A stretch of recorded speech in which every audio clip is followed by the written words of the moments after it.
Okay, so today's lecture is continuing with magnetic resonance.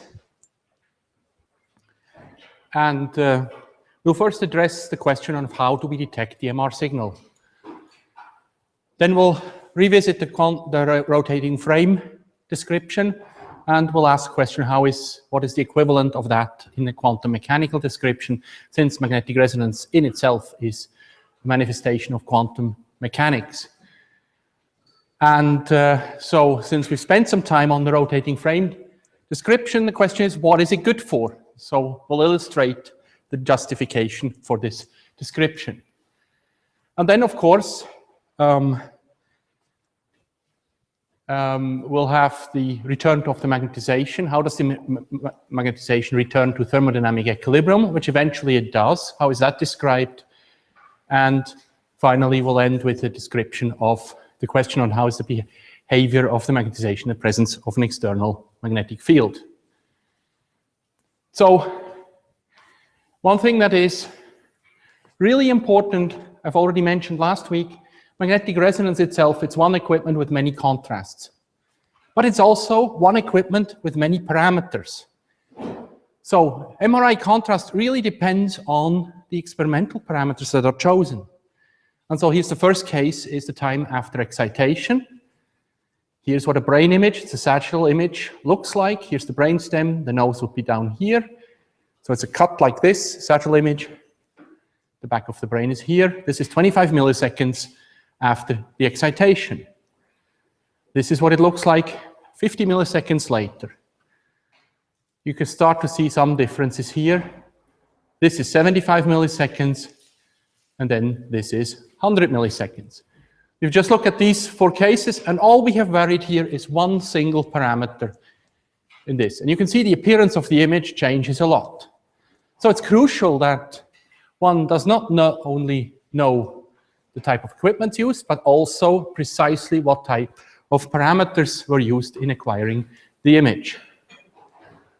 Or here, another example of changing this parameter, TE, the time after excitation, going longer and longer, and you can certainly appreciate how these images change.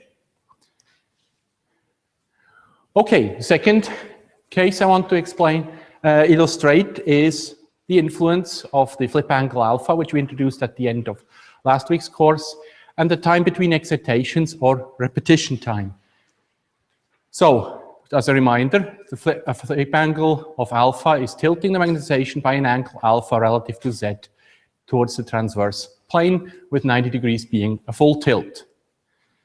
And now we get a matrix here, because we're looking at two parameters, the time between excitations TR on the horizontal, from 17 milliseconds to 1.25 seconds, and then we have the flip angle from 10 degrees to 90 degrees.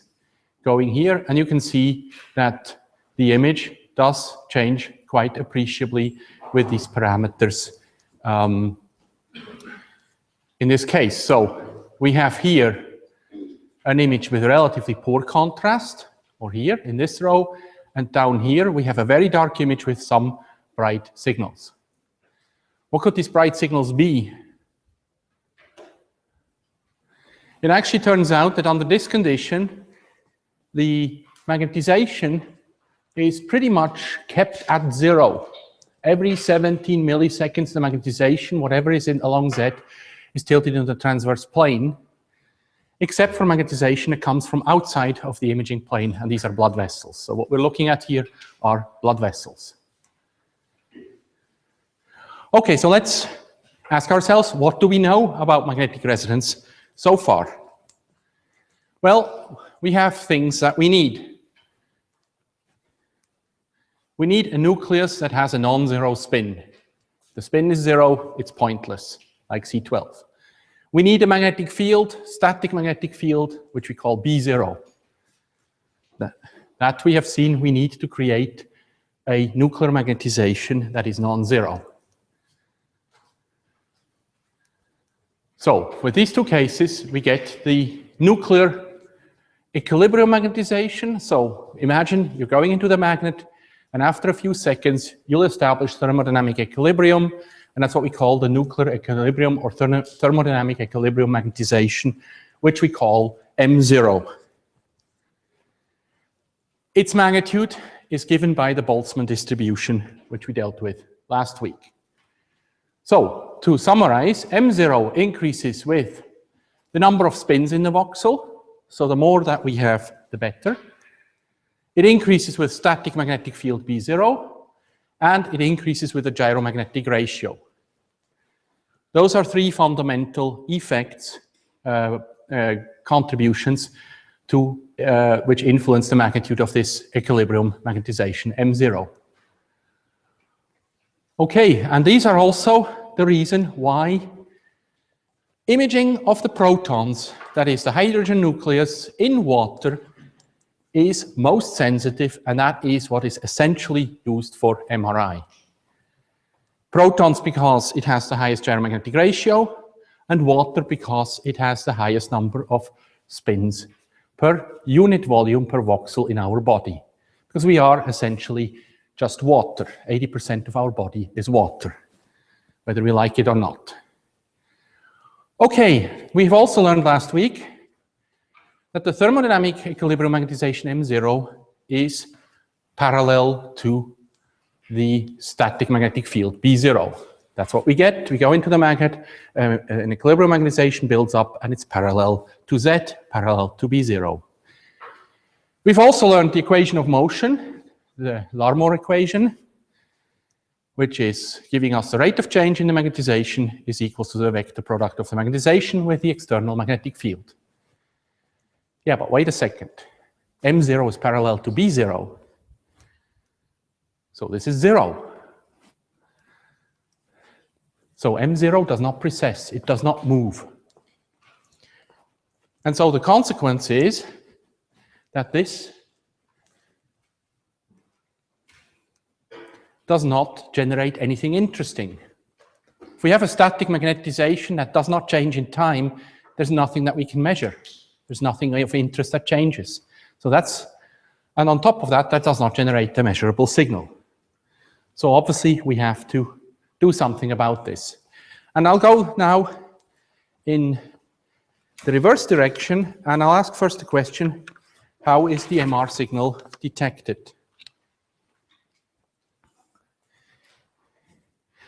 Now, we've discussed that the magnetization of a nucleus, we can consider this just like a magnetic field that's generated by a dipole. And so if we take a magnet, then, and we move it inside a coil, then we will induce a voltage. That's the law of induction from Faraday.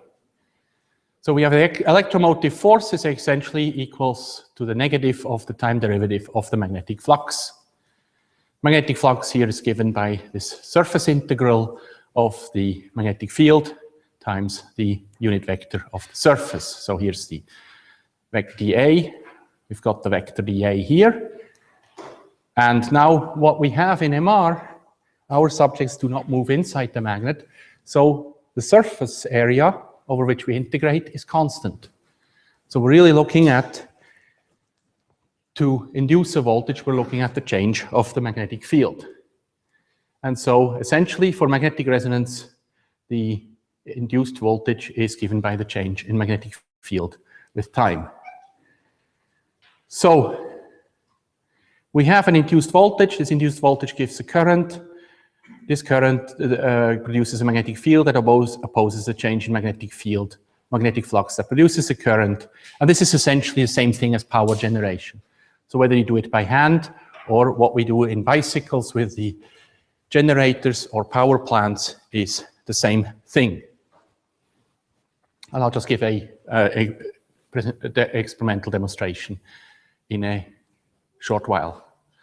Now we have also Biot-Savart's law, which tells us that for a given current, the magnetic field that you produce falls off with R squared. So it's proportional to R over to the power of -2. Here is the essential formula. So it's an integral of dl cross L over dl cross R over R cubed. Now the R here that cancels, so we have just 1 over R squared law here.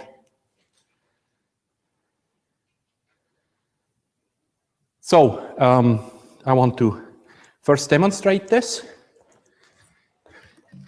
what we have so far.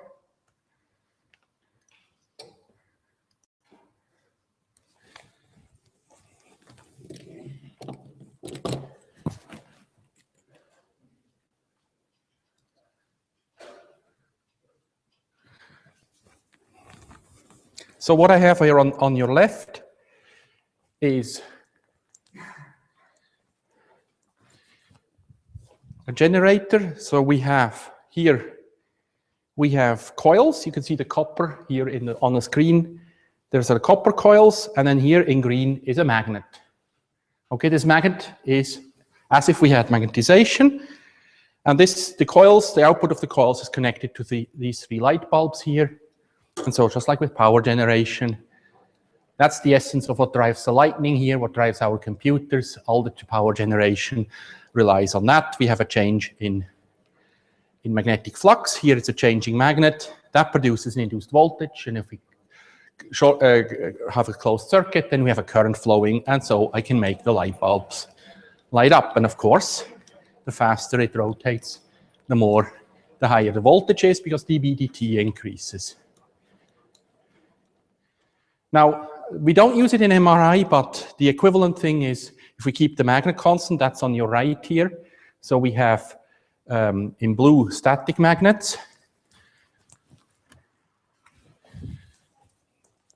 And now the coils will change, just to show that it's really just a change in magnetic flux. Now, this is the case where we change the surface area.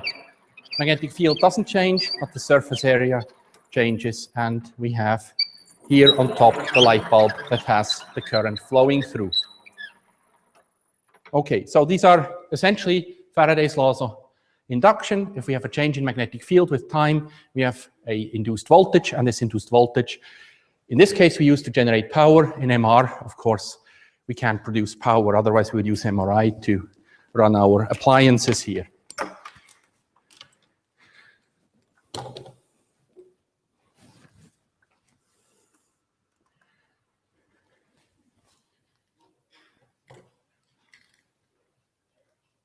Okay, next experiment or illustration here. Without things turning, what I want to illustrate here, what I have in my hand is a magnet. Okay, red and green, something is north, something is south. It's a simple ferromagnetic magnet. And what I have here on the left-hand side is a measure of the voltage that's generated by this coil here. So right now it's very uninteresting. Not much is happening. The needle here is not changing. It's close to 0. All right, so now you can start to see some motion. It's deflecting, and it's getting stronger, right? Or if I go right in there, now you see it move.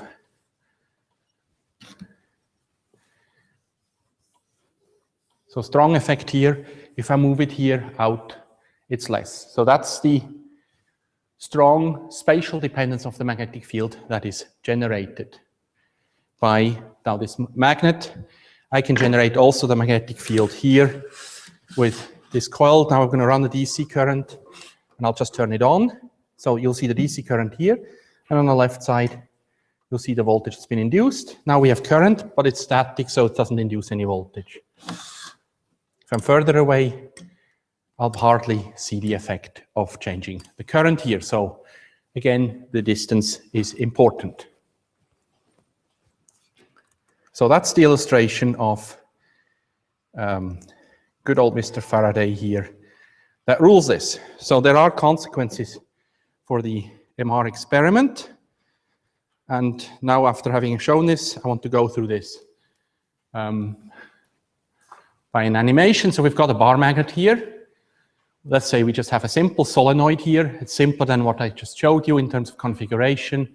And now I'll just pretend that this bar magnet changes orientation, rotates, and this will produce here across the coil an induced voltage that we can measure. And this is what I'm going to plot here, how this voltage looks like. So if I have the bar magnet and it's rotating, then obviously I have a oscillating sinusoidal voltage that I measure across this coil. If I take the bar magnet further away, Then still have the same thing, but now with less amplitude. If it rotates with the same angular frequency, then it would produce the same sinusoidal voltage across the coil here. So that's essentially the illustration in schematic way with an animation of what I just demonstrated with the experiment. Now let's take magnetization. So I've got a magnetization here. Now that's produced by the nuclei.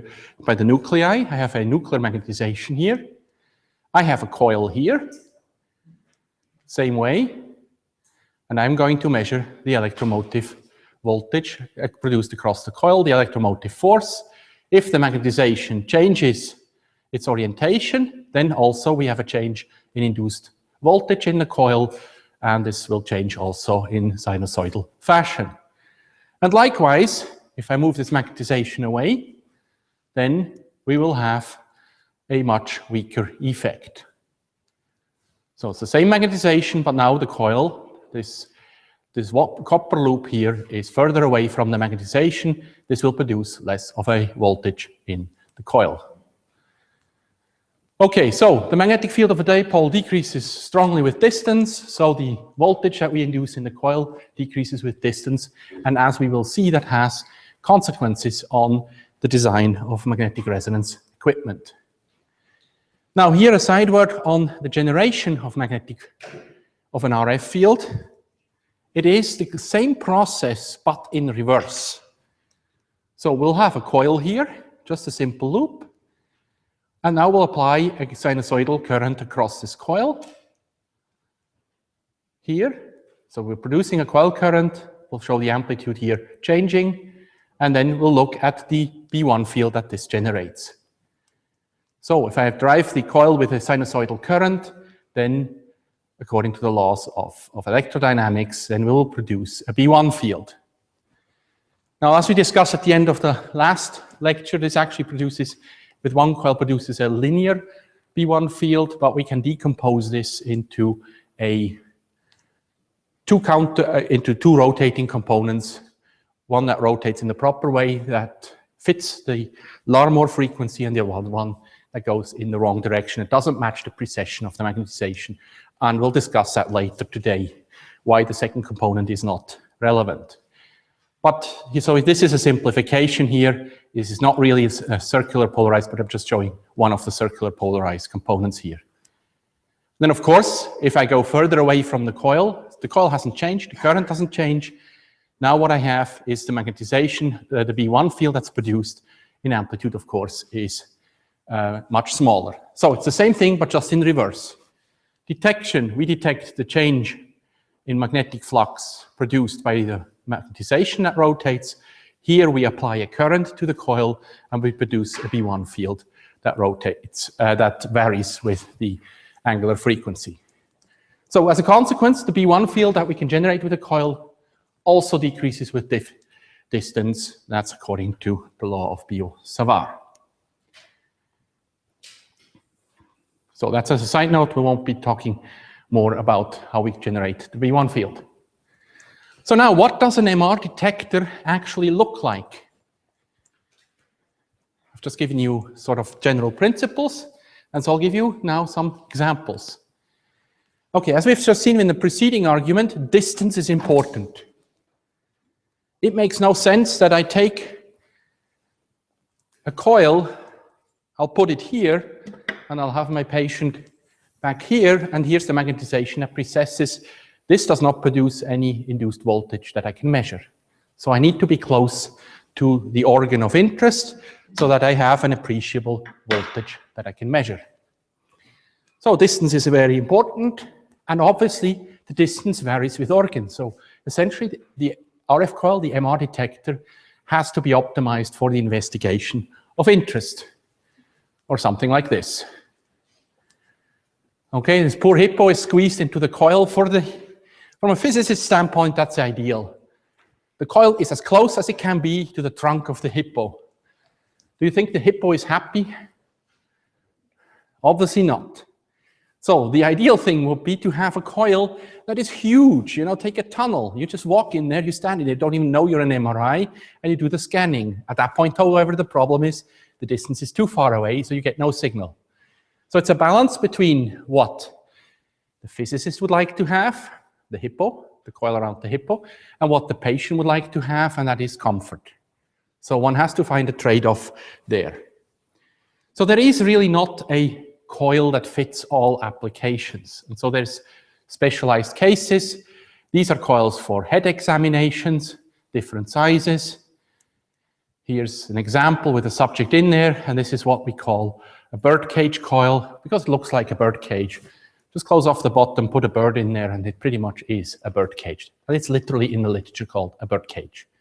This one has also a nice feature. It produces and detects only circular polarized B1. And then we go on. So here's the head coil again, the bird cage. Here's the pelvic, so-called phased array, pelvic coil. Here's a coil optimized for breast examinations, breast MRI. That is a endorectal coil. And here we've got one for prostate examinations. Okay, prostate is an important case. You can imagine putting that coil where that goes. It's not very pleasant, but if you have the question whether you have to go through surgery or not, trade-off of the unpleasant examination is probably okay. So you have fairly different coils, different built for different organs. In the early days, they used, for example, knee coils to study newborn babies. Okay, take the knee, imagine how big is a newborn baby. The vendor sells it to you as a knee coil, but really what defines it is the size to do knee MRI. And so the early MRI investigation of newborn babies was done with a knee coil because it just fits the size of the head of a newborn baby. And now here's an example of a mouse, much smaller. And now here you got the loops. The mouse here, the size is around 1.5 to 2 centimeters. And now here you have 2 coils here for the detection of the signal that each have a diameter of roughly 12 millimeters. So these are clearly different dimensions than what we have for humans. And also here, there's no point in putting a mouse into a human MRI coil for the head. The mouse is such a small part, so it's far away from the cabling in the coil that detects with Faraday's law the induced voltage. Okay, so this is what the detectors look like. And so I want to come back to the rotating frame to try to tackle it with a slightly different angle. So if we look at the equation of motion for the magnetization, and we'll say this equation has to be valid in any reference frame, in the presence of a magnetic field, V0 is actually given by the derivative of the magnetization is minus gamma delta B effective cross M. And we're going to talk about this delta B effective. What it basically means, in this case, the magnetization processes in a plane that's perpendicular to B effective. So the xy here is only if B effective is parallel to Z, with a frequency that's given by gamma delta B effective divided by 2 pi. That is the Larmor equation. That's the general equation of motion. Okay, so now in a rotating frame, we have said we're considering only one type of rotating frame. That's the one that rotates about Z with angular frequency omega RF. Okay, RFs, you can consider this as a rotating frame or radio frequency. You'll see the link pretty soon. Okay, so now let's take the first case. We have a non-rotating reference frame. So our reference frame, this omega RF, by which it rotates, is 0. That's our reference frame. In that case, if we only have the external magnetic field, then the magnetization will process in the xy plane with the frequency gamma B0 over 2 pi. So here's our reference frame. Here's the B0. We have a magnetization. We can project it into the transverse plane. Here's the flip angle. I call it theta in this slide. And here we have the transverse magnetization, which is M0 sine theta. And this magnetization component, the transverse component, will now precess around B0. That's what this equation means here. Okay, so it's only the component that's perpendicular to the magnetization, to B0, that will precess, the component that's parallel will not precess, will not change its direction. So here, this component, transverse component, will be moving on a circle with this frequency. Okay, so here I'll draw this component, and it's nicely rotating. Okay, now let's take the second case, extreme case, and we'll take a reference frame that rotates exactly at the Larmor frequency in the proper sense with the magnetization. In this reference frame, the magnetization is stationary. Okay, a reference frame is just a mathematical way to describe the phenomenon. So if you choose the reference frame to rotate exactly at the angular frequency of the magnetization, in that reference frame, your magnetization is stationary. So it precesses in xy with 0 frequency. Now the equation of motion should still be valid, this equation here. So if we have equation no change in magnetization in our reference frame, then the derivative is 0, no change. Then that means that the delta B effective, the effective magnetic field, has to be 0. Okay, and in this case, I can't animate the motion of the magnetization because it's not moving. So now that's the two extreme cases. And so we have a Larmor frequency, big omega, in the rotating frame that is given by gamma delta B effective. Or delta B effective is B0 minus omega RF over gamma. That's essentially now what we do for the second case, the rotating reference frame with omega, with the rotating frequency equals to the Larmor frequency. What we now have to do is we have to pretend that we are in a situation where we take B0 and we subtract from it omega RF over gamma. If omega RF is equals to the Larmor frequency, then this omega RF to gamma equals to B0, so we get delta B effective is B0 minus B0. So we're subtracting a virtual magnetic field so that the equation of motion is still valid. Okay, and I tried to make the link with classical mechanics. When we go into an accelerated reference frame, we have to introduce inertial forces, fictitious forces, to take into account that, say, if we are in an elevator that's in free fall, in that elevator we don't have acceleration, so the sum of forces in the free fall elevator has to be 0. So we introduce a fictitious inertial force to describe the motion. For the rotating reference frame, this was for centrifugal force and Coriolis force. They're not real forces, they're just there to ensure that we have the same equations of motion. And so here we're subtracting a magnetic field that, just like the inertial force, the fictitious force, is a fictitious magnetic field that we subtract. Okay, now everything is quantum mechanical. So what is the quantum mechanical equivalence of a rotating reference frame in this case? So I'll take you here. It's a bit of a supplement, but I want to make the link that actually, even though we can describe most of MRI without quantum mechanics, we can make some very nice links with what we have in our quantum mechanics courses. For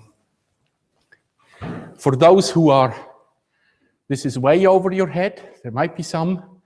The main message, I'll recapitulate what the main message of this is, just to give you a flavor of this here. So we have the Schrödinger representation, where we have the time evolution of the ket is equal to the Hamiltonian times this function here. Now if Hs, the Hamiltonian here, is constant in time, we can actually write out the solution, because it's the first order differential equation, is something like this. There's some constants involved. And the expectation value, as a reminder, is given by this term here. That's the expectation value of the operator Iz. Okay, so these are just some reminders. Now, what are the quantum mechanical equivalences? It actually turns out that the magnetization along Z, X, and Y is equals to the expectation value of IZ, IX, and IY. So if you solve this equation here with any Hamiltonian, you calculate the expectation value, this is going to be proportional to your magnetization. So our magnetizations that one observes measures, even though they are macroscopic quantities, measured with more or less classical laws, they are a manifestation of the quantum mechanics behind it. Now for spin 1/2 in protons, we have two energy levels. So this is describing the energy levels. This is the IZ operator here. These are the Pauli spin matrices. This is the operator for IX. This is the operator for IY. So actually, in terms of the math that you do, it's a bit of linear algebra, etc., to solve this. Okay, so how do we determine now the temporal variation of the expectation value of IX in general? And the procedure here is to take your Hamiltonian and you split it into two terms. One term is static, does not vary with time, and the other one is time dependent. That's what we do. So we can write now the Schrödinger equation here. We have the static term, there's no time variable, and I'll call the time dependent term V of t. And now you go, this comes from higher order perturbation theory, we go into the interaction representation of the description here. And basically what you do is you do a transformation from the Schrödinger representation into the interaction representation by multiplying this function here by the solution as if you had only a static Hamiltonian. That's the transformation you do this. So you go into a transformation here, transform this state into this state with this operation.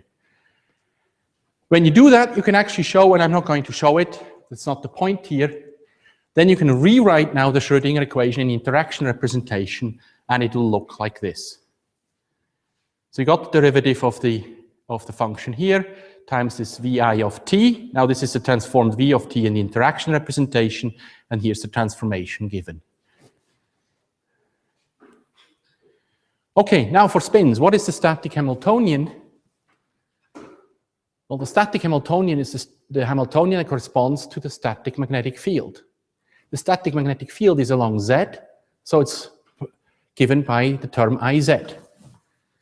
So our Hamiltonian is H gamma B0 times Iz, times this Pauli spin matrix here.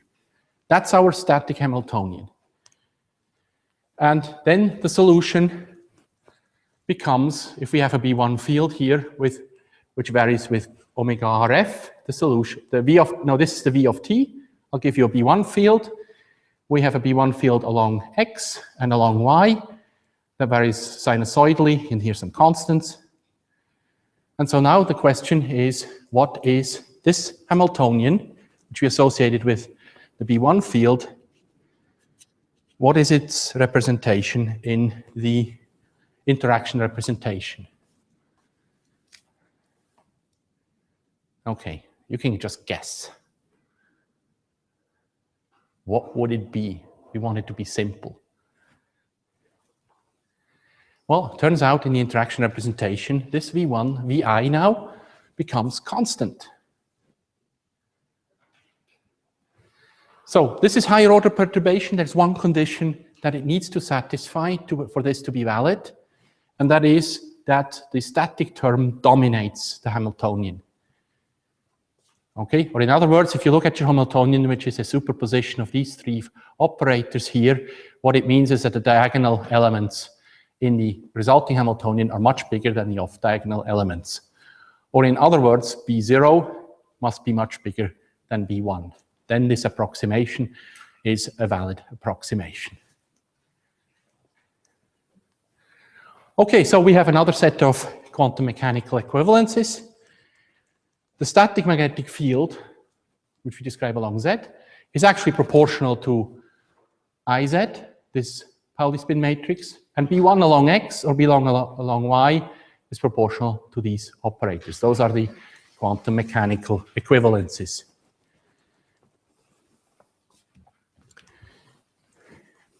Okay, so what is the equivalence between the rotating frame description that I've introduced classically and how you deal with this problem in quantum mechanics? The equivalence is that in the quantum mechanical description, you go into the interaction representation where you take out the static Hamiltonian that's due to the static magnetic field B0. Take that out. That's the same thing. And it is valid because B0 is much bigger than B1. And so the take-home message here is our magnetization is essentially that we detect the expectation value for Ix, Iz, Iy, and the magnetic field is, in quantum mechanical terms, proportional to the corresponding Pauli spin matrices.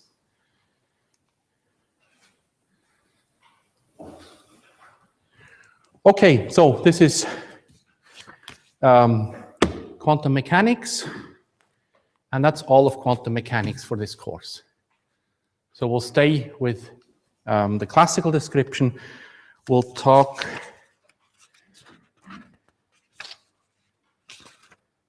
oh yes, now we'll come to a little bit, but without quantum mechanical description, to some molecular events. After that, we will talk about all the effects in magnetic resonance as macroscopic ensemble effects. So now, what is the motion of the magnetization if one has an RF field that induces a flip angle? So in the laboratory frame of reference, we have the change in magnetic field with time is equals to the magnetic field, the external magnetic field, the vector product of the external magnetic field times the magnetization. That's in general the case, and here I've broken it down into a time-varying term, which I'll call B1 of t, and the static term B0. So what we see here is then, if we have a B1 field that's applied, what we actually see is a superposition of the precession, that's the motion due to B0, and then we have the B1 along the transverse plane, which is rotating, and that will start, as we've seen last week, will start to tilt the magnetization away from Z. So it will start to tilt, at the same time it rotates. And in a very simplified way, what you see is the precession motion of the magnetization, and then as it goes down and ends up here in the XY plane doing a 90-degree flip. Okay, so we'll take here the Z magnetization component is this vector, and I'll draw here the transverse component. This is my B1 that I will apply, and I will pretend it is circular polarized. So now here's the situation. We have a B1 field, and we'll say we'll apply it exactly at the Larmor frequency. And in the transverse plane, it's circular polarized, goes with the Larmor frequency. We'll apply it for a certain period, time tau. And so now what happens is that the magnetization will start to nutate, that's this motion here, as it tips away from the Z-axis. And here's what you see happening. The transverse component increases, precesses with a Larmor frequency, and the longitudinal component is decreasing until we have now the 90-degree flip. Okay, so the B1 field processing at the Larmor frequency will start to tilt the magnetization, but at the same time the magnetization will precess the transverse magnetization, and it increases. Okay, that is not easy, right? That's not an easy motion to picture, so let's try to look at the rotating frame of reference. The rotating reference frame. So now, in the rotating reference frame, we'll go exactly with the Larmor frequency. So then we've said we subtract out gamma B0, so we have only, in this rotating reference frame, we have only gamma B1. And since B1 goes exactly with the Larmor frequency, in our rotating frame of reference, B1 will become stationary. So now we have a simple Larmor equation in that reference frame that deals with a static B1 in this reference frame. And so what do we observe in this reference frame? Here's my B1. Now in this reference frame, B1 is static. Here's my MZ, and here's the transverse component. And so what this field will do, it'll rotate the magnetization towards the transverse plane, with an amplitude that's determined by V1. So this is what happens. I'm just drawing through the components. It's a little bit hard to rotate the vector. At the same time, in an equivalence to this here, and then we have the 90-degree flip. So this is just showing you the two components, the rotation of the magnetization. We have the flip angle alpha. That is given by gamma B1 tau in this case. So this is given in radians. And then the Z magnetization after a flip angle of alpha is M0 cosine alpha if we start with a thermodynamic equilibrium magnetization, and the transverse magnetization is M0 sine alpha. Now here, to come back to the interaction representation, that B1 must be much smaller than B0. We have typically gamma B1 over 2 pi is on the order of 0.1 to 1 kilohertz. Now gamma B0, remember last week, we talked about that, we said that's about 100 megahertz. So in reality, if you try to describe this motion here, this will go around here thousands of times until this is just a small tip in the transverse plane. So this is basically impractical to visualize what the motion is and to describe it intuitively, and that's why we introduce the rotating frame of reference.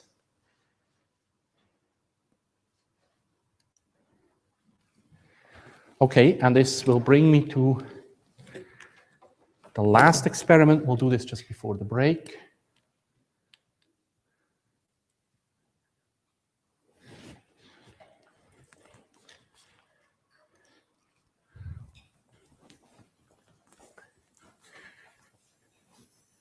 So we'll see.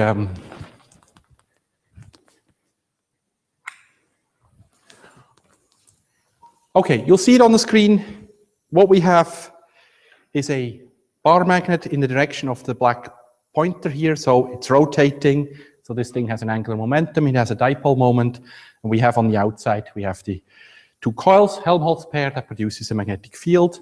If I turn that magnetic field on, then you can see on the screen that it rotates. You can see it also here. So we have precession.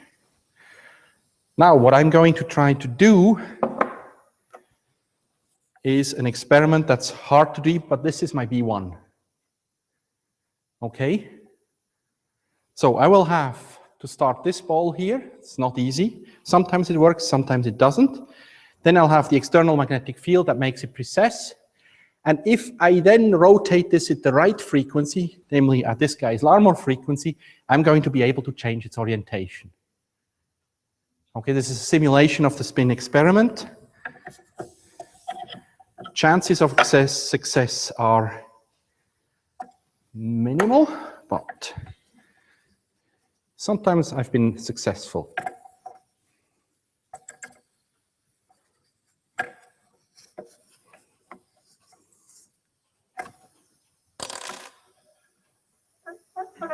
You see how it's changing orientation? It's going down and down until it hits the bottom, and now it has hit the limit here. All right, so this was actually a successful experiment. If I repeat this, I'm tempting luck here. If I repeat this,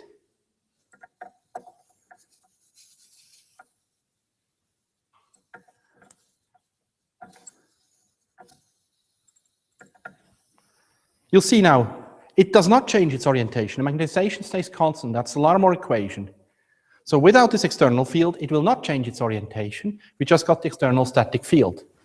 I introduced this guy, and I was able to induce a change in orientation of the magnetization. So I induced a flip in the magnetization because I also luckily hit the right rate of change with which I had to change this. If I don't change it, then obviously I'm not going to do the same thing, or if I do it the wrong way, then it won't happen. Shall I attempt the third time? I'll give it one try and see if I can do it the wrong way. That's usually easier.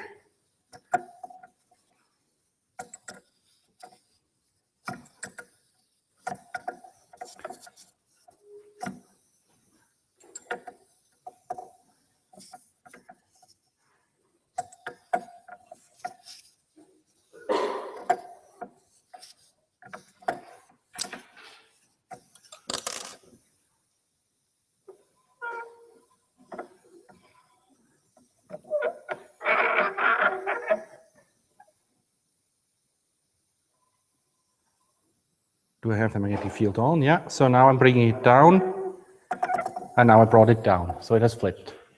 Okay, that'll be it, and we'll break for 15 minutes.